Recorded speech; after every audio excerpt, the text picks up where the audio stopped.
Hello, my name is Thomas Goodman. I am the executive director of the nonprofit Plant Dining Partnerships. I actually went vegan in 2007, and animal advocacy and conscious eating has been a big part of my life. I'm actually born meat-free and been vegetarian since birth, thanks to my mother, Mary Nolan, who was a devoted animal rights activist. And within this, I was able to see how animals were treated for my mother, learn what happens behind closed doors on factory farms, but also other aspects of animal cruelty, from the cosmetic industry, various testing methods, and other avenues that animals are exploited against their will. And so throughout my life, animal advocacy and conscious eating has been a big part of my upbringing and passions today here at 34 years old.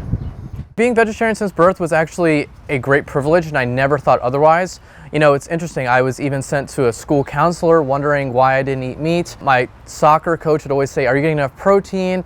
And there was so many misnomers, 30 years ago about what we need to put in our bodies to be healthy individuals. And so way back then, I just knew in my heart that animals deserve better. Being vegetarian since birth was basically a big identity for me, and it still is today. And so I'm so grateful to all the kids today that are born vegan to support a life without cruelty comparatively. What made your parents decide that they were going to do this? Yeah, my mother and father actually were both vegetarian, and my mother was actually an animal rights activist. And my father, he was more of a, I don't really know what's happening, but I want to support my wife kind of vegetarian. Like, how did they even know that was safe? Unfortunately, in the early 90s, the information about how to eat a healthy diet came from the food pyramid, which has since been abolished. Unfortunately, long ago, there really weren't outlets to show you how to eat a meat-free diet to get protein. And so my father was an athlete. He played for a famous soccer team called Chelsea in the early 60s. And so him as an athlete, he always was on my case saying, make sure you're getting enough protein. My mother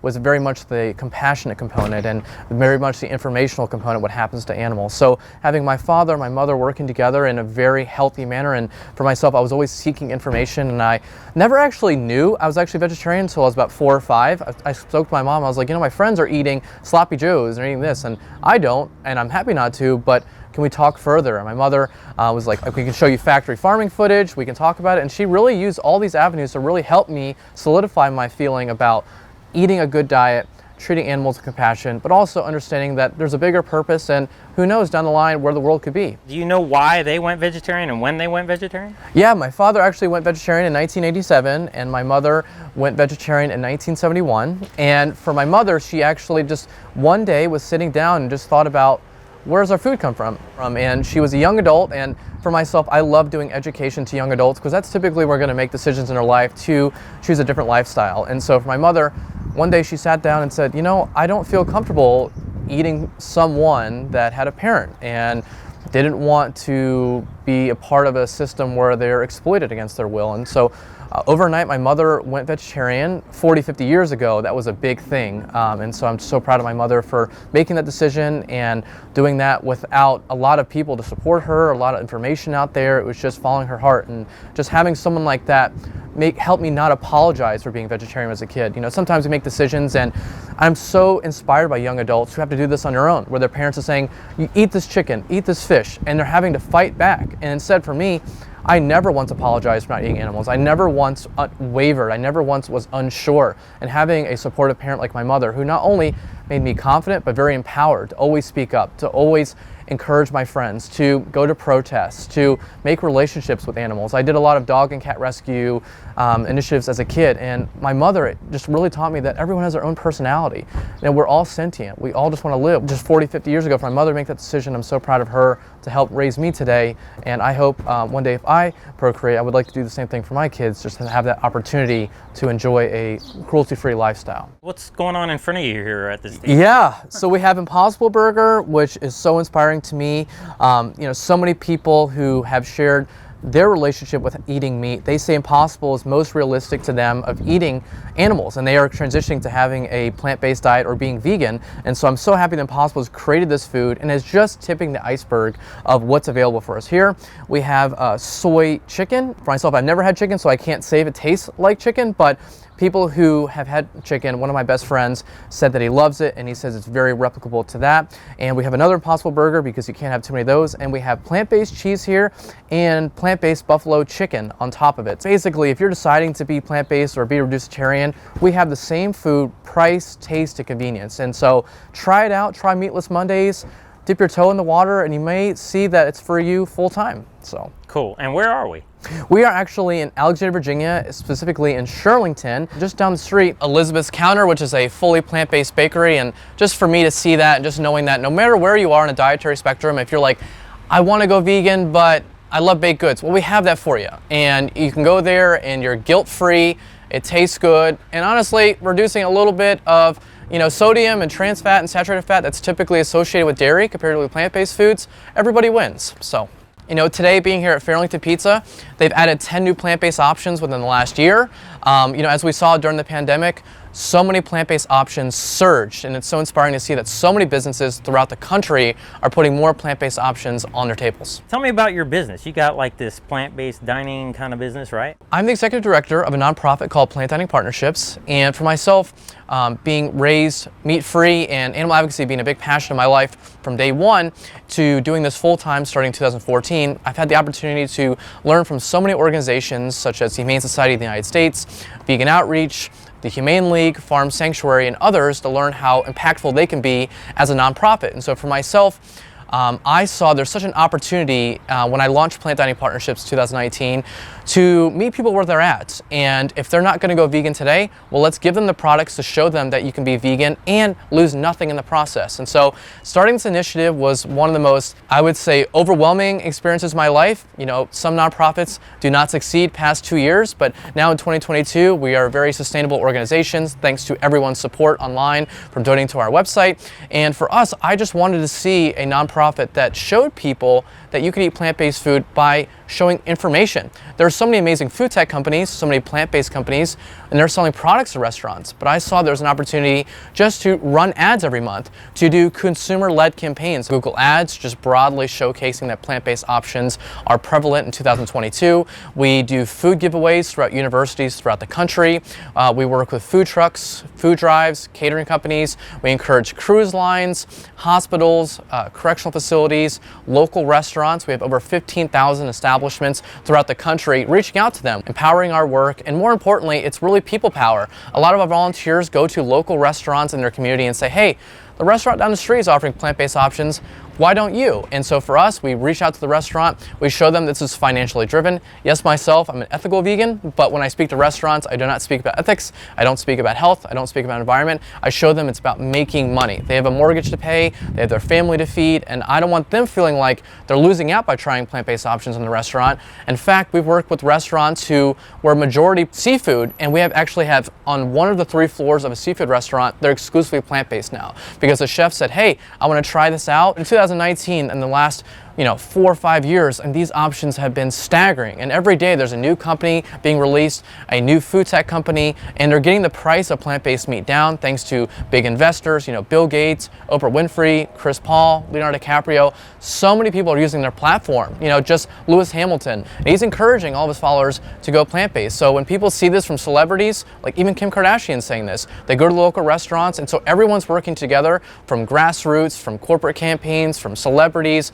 environmental aspects. So I'm so happy to see that restaurants are taking suit, and actually over 85% of chefs that were tested in a study just 2 years ago said they've added 1 new plant-based option in the restaurant because of the vegan veto card. So if you're one of 12 people who wants to go to a restaurant and you're like, hey, I've got 11 friends, but there's not a vegan option for me to have at this restaurant, so none of us are going to go.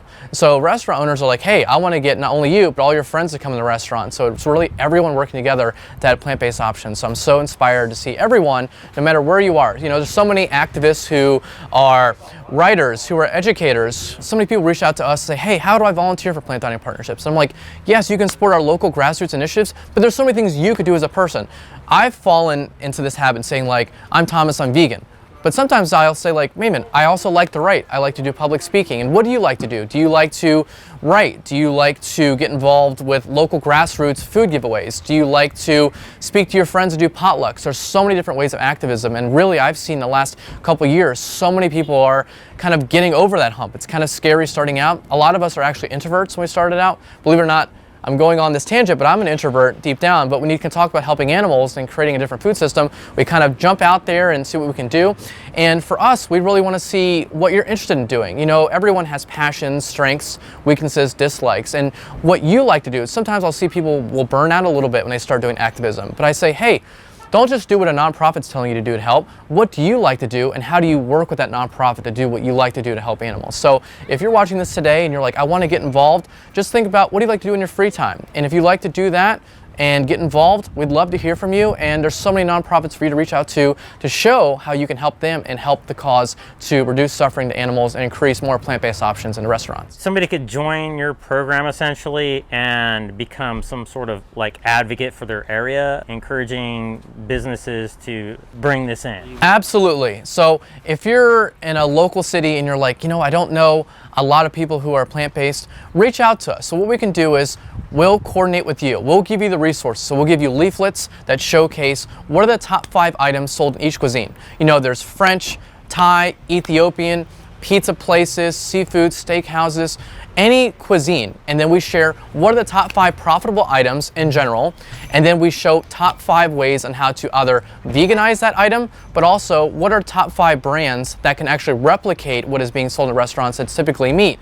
And so if you reach out to us, we'll reach out to restaurants next door to the restaurants you're going to. We'll say, hey, would you like to consider plant-based options? And we build momentum. And so you get 1 restaurant on board, 2, 5, 10, and as you keep going, it's a whole neighborhood thing. It's actually when one restaurant owner is like, I'm falling behind, Joe's Pizza down the street offers plant-based cheese, well, I might try to do that as well.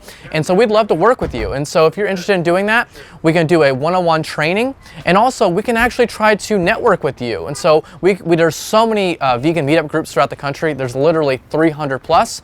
And for myself doing outreach for the last 10 years for vegan advocacy, I would love to connect you to other individuals who are vegan in your area so you can do a little meetup event. So typically restaurants, one of our selling points when we reach out to restaurants is say, hey, if you offer a plant-based item, we will bring in 5 people to your restaurant that night for a kickoff event. Sometimes we'll get more, sometimes we'll get 40 people, sometimes we'll get 60, but we promise 5 people. And it's a foot and door approach. A lot of restaurant owners know that if you go to the restaurant and you like 1 or 2 products, people typically only go to 5 to 6 restaurants within a 25-mile radius. So they know once you go in their doors and you like it and you meet the owner, you're more than likely to come back. So everybody wins. We as a nonprofit don't make a single dollar on this. All we care about is moving the ball forward to create a plant-based world. And so I would love to hear from you. And really, even if you're not comfortable talking to a restaurant owner, maybe it's a little bit difficult, just you going in and handing off our leaflets in my business card and say, hey, we would love to talk to you personally. So even if you just want to be a messenger, that's still a great thing.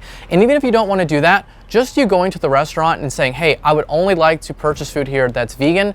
What do you have? And if you don't have anything, I'm not going to come back until you do have vegan options. So really, consumer power matters. Every time you go to a grocery store, that $1 goes so far. There's not a single person that is in the meat industry that wants to kill animals other than they just want to make money. So if we say like, hey, if you want to end factory farming, go to that retailer, go to that restaurant and say, hey, this is all exclusively driven for finances. And even the meat industry, Tyson, Purdue, they're spending hundreds of millions of dollars investing into plant-based meat companies. They're spending hundreds of millions of dollars releasing their own plant-based meat. So everything that's happening today for animals, this doesn't have to happen. Winston Churchill spoke about how the food system would radically change. There were not factory farms in World War II. It was a misnomer that there was a food shortage in the United Kingdom, so they thought producing more animals would end the food shortage. But ironically, you think about how many animals that takes for that 1 pound of meat. You could feed literally the world 7 times around if we didn't have animals. And so for us, going and speaking to restaurants, a lot of restaurant owners also care about, hey, I want to help people. And so you can say, hey, if you have plant-based options, not only are you going to make money,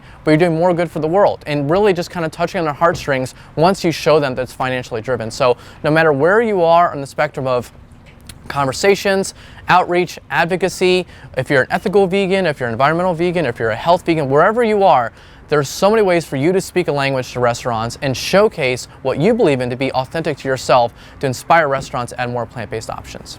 Wow. Well, that's really cool. and inspiring, because where I live, there are like virtually no vegan restaurants. I mean, I say virtually, there are literally no vegan restaurants. And as far as options go, maybe there might be like, what, 2 or 3 options at maybe 2 or 3 places. I would like to support local restaurants. I want community establishments to be successful. There are so many big establishments that are, making Fortune 500 companies making billions of dollars every year, but local restaurants are struggling.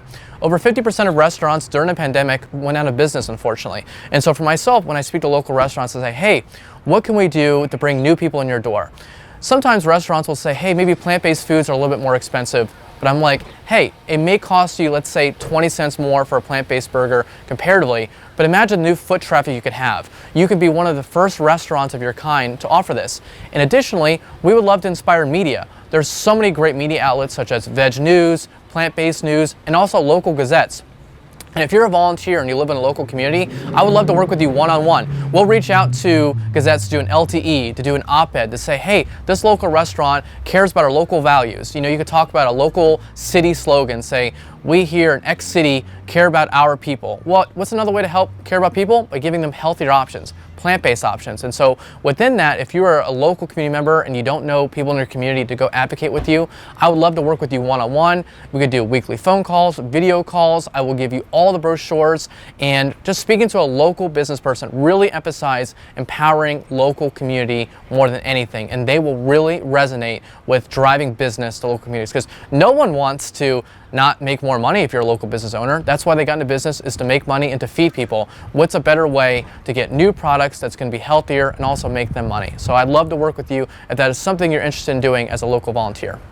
Very useful, very unique, and very needed, I must say, because I can't say I've really come across anything quite like this. I've seen a lot of different advocacy options out there, programs, organizations, and stuff, but I like how you're honing in on this. This is great.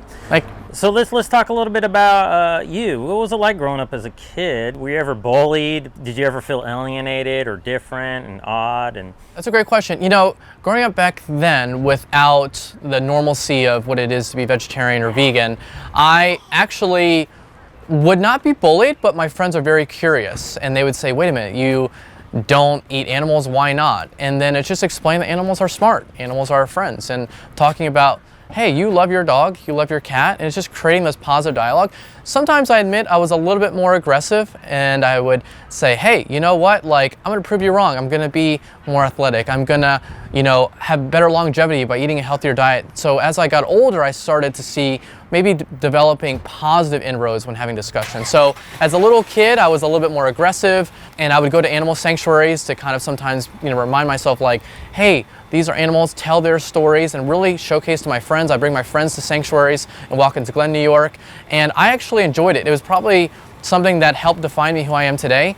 And there's a lot of intersectionality with animal rights. There's so many causes today. You don't only have to care about one secular cause. And that's why I love this animal rights movement so much, is I've learned so much from so many other causes that maybe I overlooked. And so for me, growing up, I wore it as a badge of honor, and it helped make me who I am. And I actually had so many friends that said, hey, you know what, my friend doesn't eat meat, but I love him for him. And actually my best friend, Casey Mutati, we became friends one day because a kid actually brought a deer head to school to taunt me, and he was a hunter. And for myself, I was actually one of the shorter kids in the school, and he was the biggest kid in the school.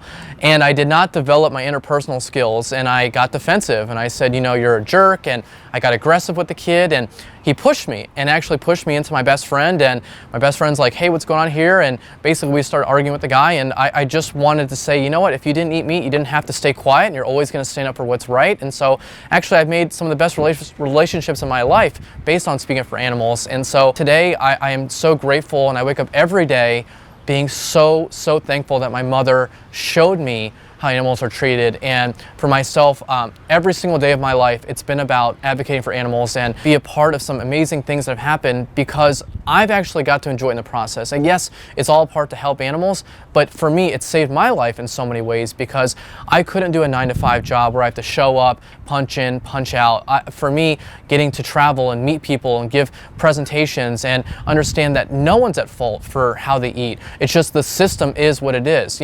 People say you need to drink milk for higher bone density? Well, there's a lot of correlational studies that osteoporosis is a negative effect because you drink milk from animals. And so there's so many things that people have been kind of force-fed to no fault of their own. And I love being the person saying, hey, you've done nothing wrong. Here's some new information if you'd like to chat further. And so every day I get amazing Facebook messages, emails from people who say, hey, I just went vegan. I'm doing this new lifestyle. What do you recommend? And so many people, I really want to encourage you to, if you're a great cook, or if you know how to eat a plant-based diet to get enough protein and thrive, really create blogs, create podcasts. There's so many ways that you can do advocacy, and that's my favorite thing in this world, to go talk to Animal Rights Club. We work with over 15 animal rights clubs throughout the country, and we help mobilize and cultivate that group to be bigger, and how they help speak to local dining halls at their university, because as a student, you have that power. You're the ones paying the tuition for that university to keep their lights on. So for myself, every day getting to be a part of this, it helps keep me afloat, and I don't know what I would be able to do without being involved with helping animals, and I can't wait for that world where that day is coming. I'm hoping, it's tomorrow, but I really strongly believe we'll have a meat-free United States by 2048. And it really comes down to everyone every day reducing meat and going over the hump to be fully plant-based. And I've truly am so inspired, because 5-10 years ago, the same conversations I'm having today, people never would have considered it. And the people 10 years ago, I've had people scream at me when I hand out leaflets, who will spit on the ground that I'm walking on and curse me out and belittle me. And I just say, hey, thank you for taking the time to acknowledge me. Because sometimes people will walk past you and kind of say, I know what you're doing and I'm not interested. But giving a reaction shows me that they're more likely to make a change, because they're understanding that people fear what they don't understand.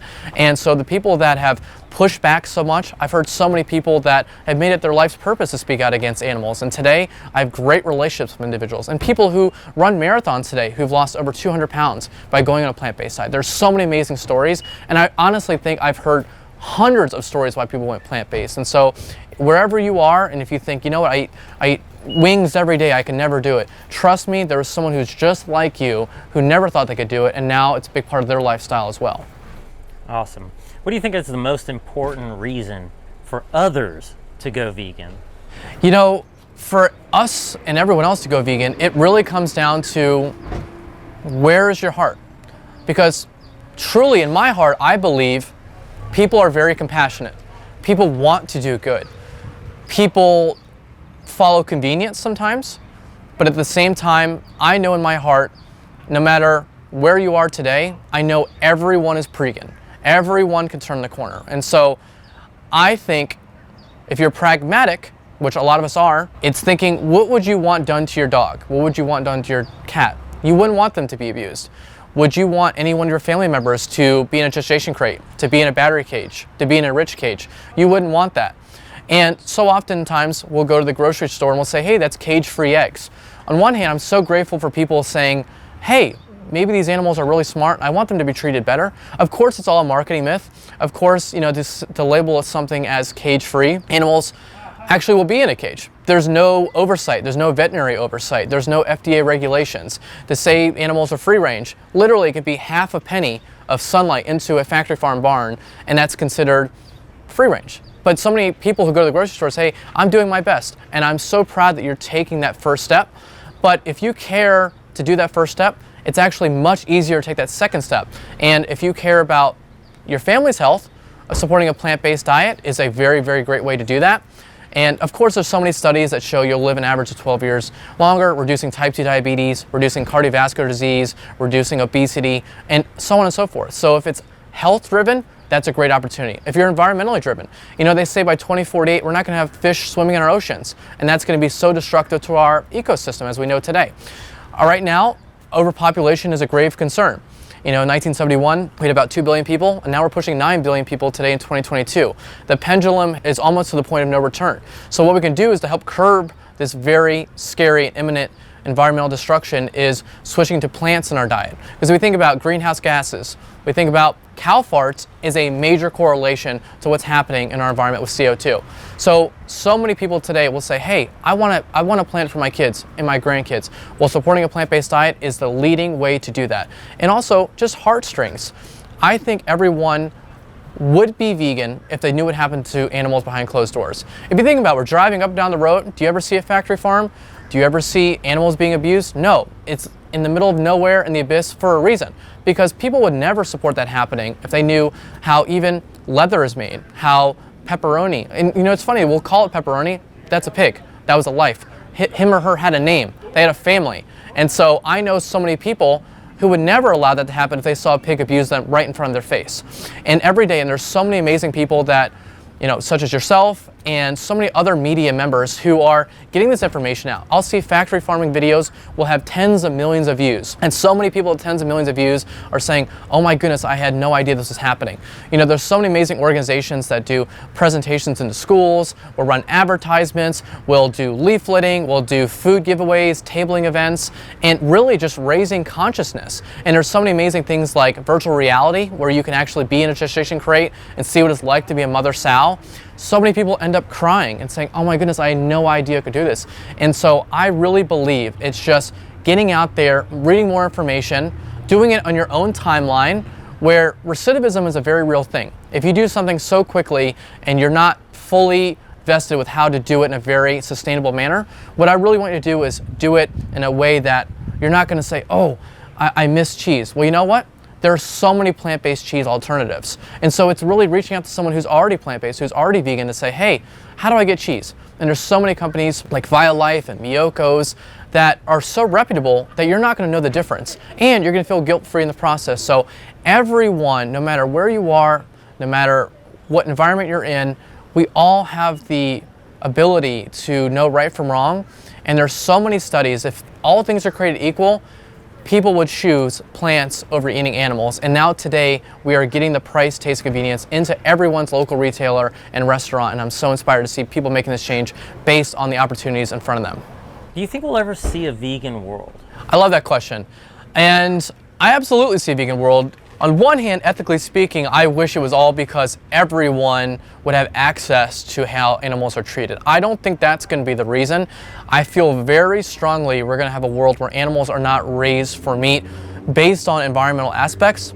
I see politicians in the next 15, 20 years are going to do radical mandates. Right now in China, I'm not saying I co-sign on what happens on every aspect, but there has been a 50% meat reduction based on environmental concerns from people eating red meat. Now, I don't necessarily think that's the best thing for animals, because when people reduce red meat, they end up eating more fish and more chickens in the process, so unfortunately more animals suffer.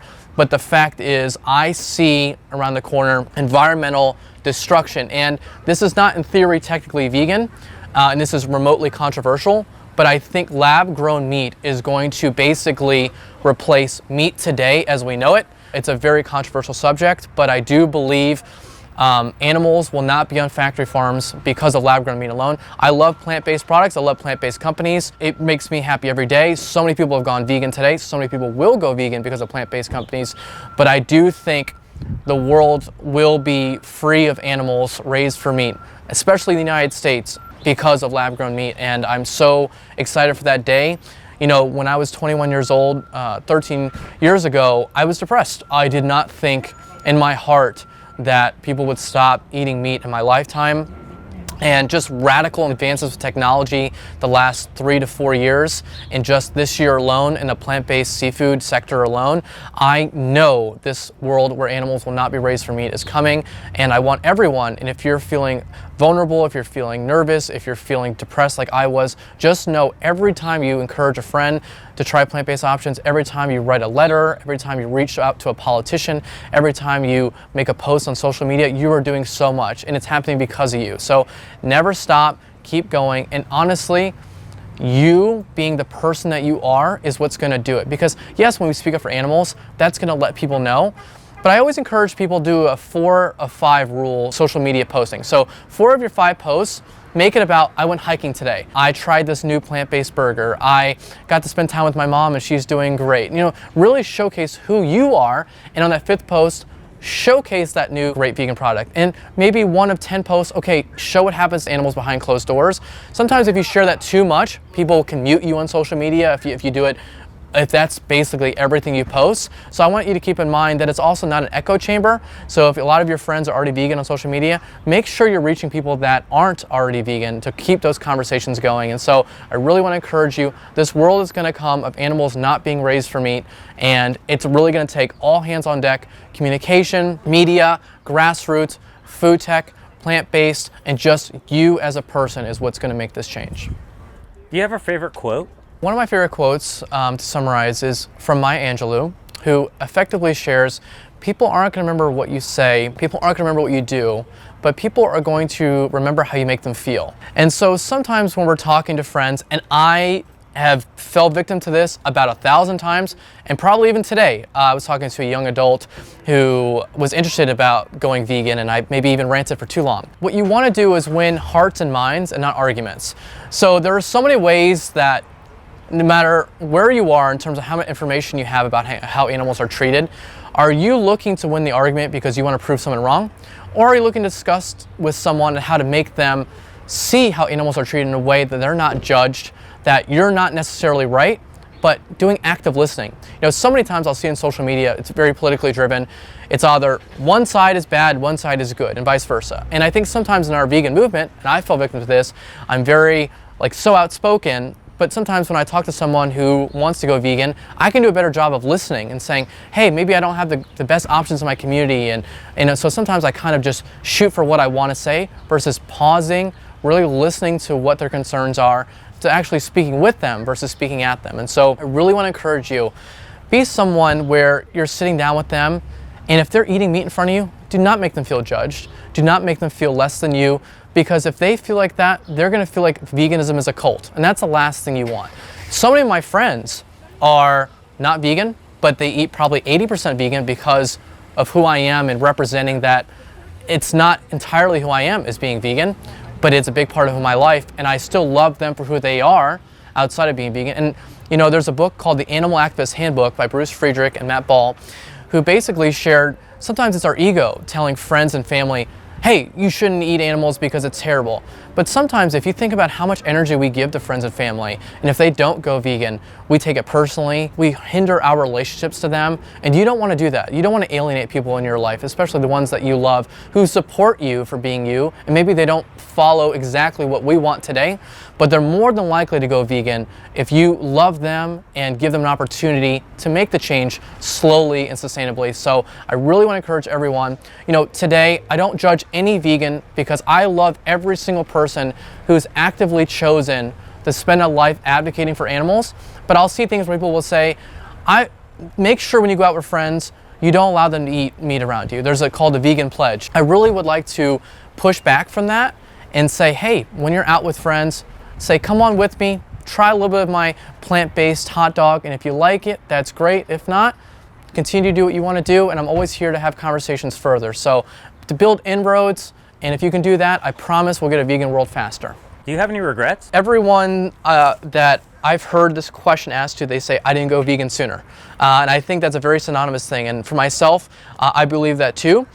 But I also want to encourage everyone who has regrets, just know, yes, of course, we wanted to go vegan from day one. You know, for myself, I wish I wasn't only vegetarian from birth, I wish I was vegan from birth. But I want to encourage everyone, we've all had our journey to get where we are today. And your experiences help make you the great advocate that you are. And so I really want to say, if you have regrets about not going vegan sooner, say, you know what, you learned when you learned, and now actually your experiences of not being vegan since day one is going to encourage more people to be vegan, because I've met so many people that were dairy farmers as a kid, so many people that were butchers, so many people that never thought they could be vegan, and their credibility of not being vegan and being staunch meat eaters is going to go so much farther than myself speaking about it, because I've never eaten meat, but people are like, you're biased, you don't know what you're missing. But people will say, I've had hot dogs at baseball games, and now if you go to Nationals Park right here in DC, they have plant-based hot dogs for you to have. And so the fact that they say that that plant-based hot dog is good, it's great. So I want to encourage everyone, if you have any regrets on not going vegan sooner, just know you're vegan today, you'll be vegan the rest of your life, and you're going to encourage so many people to go vegan based on your experiences, and I applaud you for everything you've done today and moving forward. Why didn't you go vegan sooner? I actually was very misinformed. If you think about it, animals have a very short life expectancy on factory farms. You know, these animals are being sent to slaughter within weeks. if not 6 months, when they have a lifespan of 18, 30, 40 years. So for myself as a kid, I said, you know what? If we're eating eggs, then the chickens would have more lifespan to produce those eggs, so not immediately sent to slaughter. When in reality, these chickens are bred to produce so many eggs so their body cannot withstand this. And these chickens die from malnutrition. They're not able to drink water right in front of their face. There are 7, 8 chickens in one battery cage. And battery cages are even illegal throughout Europe. In the United States, they're so common. And it's only in about 4 states where battery cages are even illegal here. And so for myself, I thought I was preserving a lifespan for animals to live longer, but then I was like, you know what? At 19 years old, I was like, why would I want to live if my life is based solely on torture? At some point, that's not worth the return. So I immediately went vegan that day. There were not vegan options around. I remember waiting a year and a half for a vegan pizza. I knew it was coming. I went to my local Kroger, and I remember like throwing up. It was the worst cheese I had ever had at the time. And I was like, it smells like rotten eggs. No one's going vegan like with this. And I was very sad. And now today, right here, you see we have literally buffalo vegan chicken right here. And it's based on because people are going vegan every day. So no matter where you are, you know what? Let's all go vegan today, and you won't regret it for later. Could you be with somebody who isn't vegan? Yeah, actually, because I want people to be who they are, and I think if you encourage people to force values on them, encourage them to be someone they're not, you build resentment, and you never want to build resentment with people. But if you're dating someone and they see that you're going out and you're enjoying food and making it a part of your life, I think that's very much a very healthy way to do that. I'm actually dating someone who's not fully vegan. She is mostly vegan, and I remember telling her, I just want you to be yourself. I love you for you.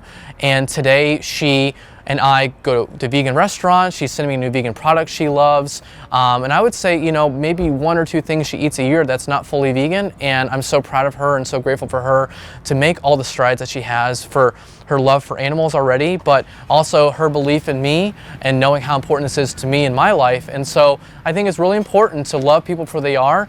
And if you do that, I think that's what creates a healthy dynamic versus saying, if you're not vegan, I can't be with you, because you're closing off so many relationships you could have had with friendships and dating. And there's one of my favorite activists. He actually encouraged people to date people that aren't vegan, because if you're only dating vegans, look, all of my friends are like, Thomas is so vegan, he's so aggressive about veganism all the time. But in reality, like, yes, veganism is a big part of my life, but if I only hang out with my vegan friends and my vegan colleagues, the world's not going to change. Get out there, make conversations. And right now what I really want, actually, on top of that is, let's say we have 100% of vegans on a pie chart. We need 2% of vegans to do activism to get us to 100% of the world being vegan. And so if you're only surrounding yourself with vegans, granted, I love you doing that for your own mental well-being. If you're recently vegan and you just want to be a part of the community. I was a grassroots director for a couple years where I had about 4 or 5 events a week where we had over 100 people come out to our events to meet new vegans, and I think that's a great way to avoid recidivism. But I also want to push back telling people, if this person's not vegan, I want to date them and not be friends with them, because I think you're doing a big disservice to animals by not building those inroads. What if a doctor said, you have to eat animals, otherwise you're going to die? That's very funny, because I've heard that throughout my life, because athletics have been a big part of my life. I was a nationally ranked soccer player and I was a nationally ranked tennis player. All throughout the process, everyone told me I was not getting enough protein. I was deficient on vitamin D, vitamin B. And the only thing of the vegan diet that people I really encourage is to focus on B12. You can take a B12 supplement every day. There are toothpaste. There's so many ways to get your B12. But if a doctor did say that, I would ask questions, because I could say outright, you spend 1 semester in medical school talking about nutrition, because they are not well versed on what a nutritious diet is.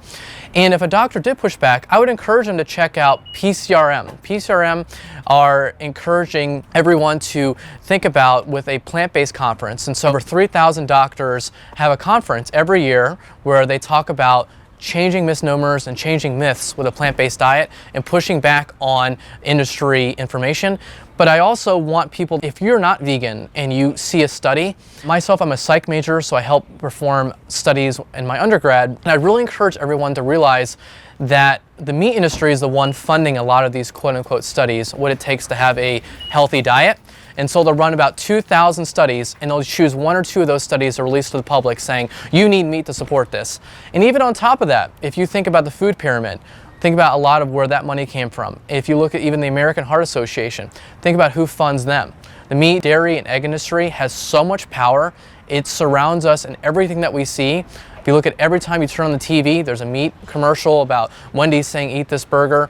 If you look in local publications, even PTAs where parents just want their kids to eat a healthy diet, the meat industry is putting information in front of parents to tell their kids to drink more milk. And so for myself, it's showcasing to doctors, hey, would you be willing to listen to other studies that have been created?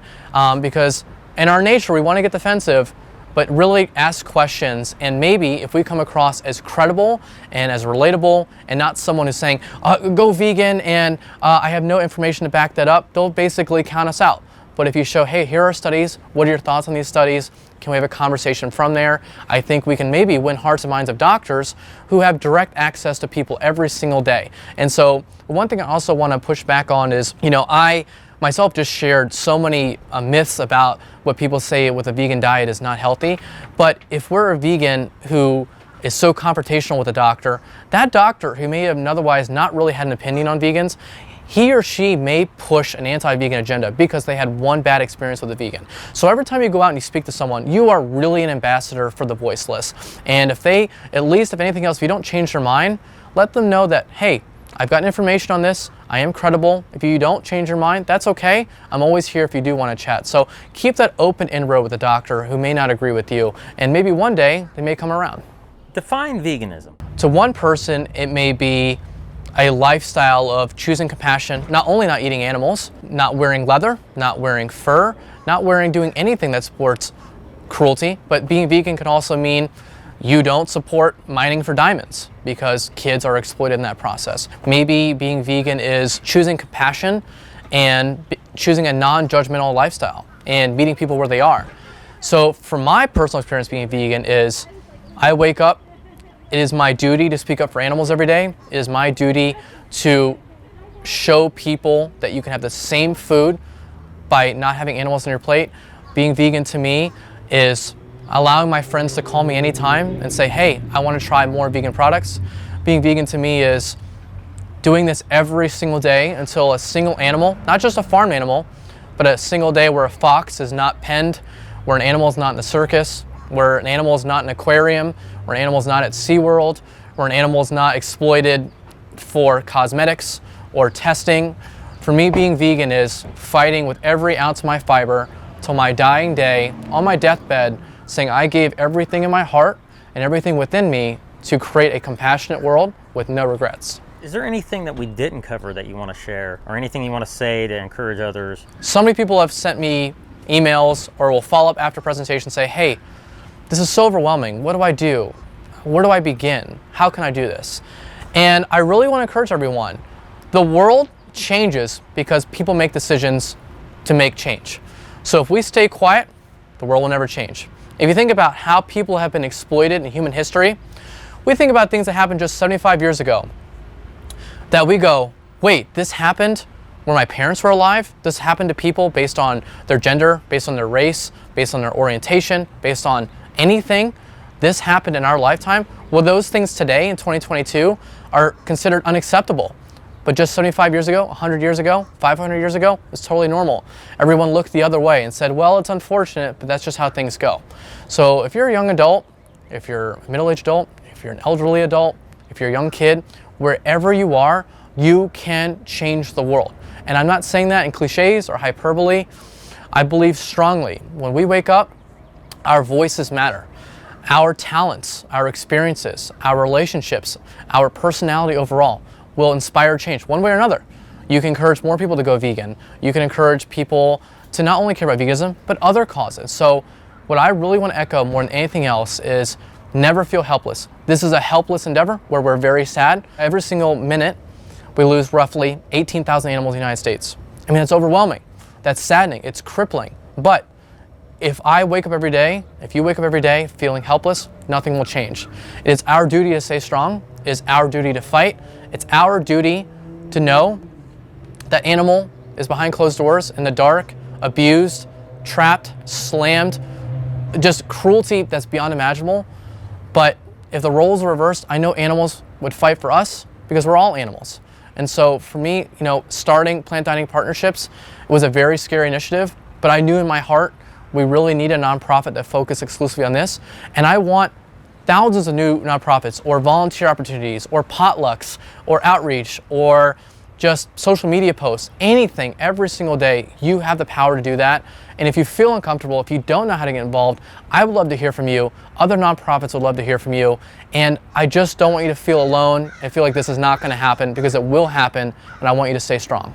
Do you intermittent fast? When I first went vegan, I would do once a year fasting to speak out against factory farming. So I would take a public stance. But I have not done fasting since then, because while I do think it's great, I actually have advisory board members at my nonprofit who do health cleanses, and they do fasting for religious reasons, and everything is beautiful to me the way they do it. For myself, I need to eat. As you see on my plate here, I'm going to be eating all this food, so I need my calories. I need to have the energy that I have to go advocate for animals. But if you do fast, just know that there are so many influencers, volunteers, advocates that you can reach out to that will teach you to do it in a healthy and sustainable manner. Well, good, because I'm ready to eat. There you go. I love it. I love it. Does that mean we could eat now? Let's do this. All right, cool. Thanks, man. Good job.